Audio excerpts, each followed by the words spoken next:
দাদি নদীর তীরে ময়লার মধ্যে একটি সোনার আয়না দেখতে পায়। দ্রুত তুলে নেয়, কিন্তু লোভে পড়ে দাদা জোর জবরদস্তি করে দাদির কাছ থেকে সেটি ছিনিয়ে নিয়ে পালিয়ে যায়।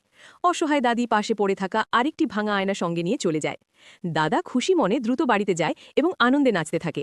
এরপর দাদা আয়নাটি দেয়ালে ফিট করতেই সঙ্গে সঙ্গে তার বিলাসবহুল বাড়ি ভাঙা জোড়া মাটির বাড়িতে পরিণত হয়ে যায় এবং দাদা আয়নার দিকে তাকাতেই তার পোশাক ভিখারিদের মতো হয়ে যায়।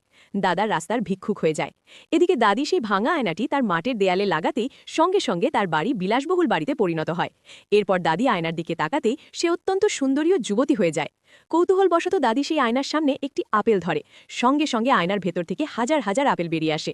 এরপর দাদি জাদু পরীক্ষা করার জন্য আয়নার সামনে একটি টাকার নোট ধরতেই আয়না থেকে হাজার হাজার টাকা বের হতে শুরু করে।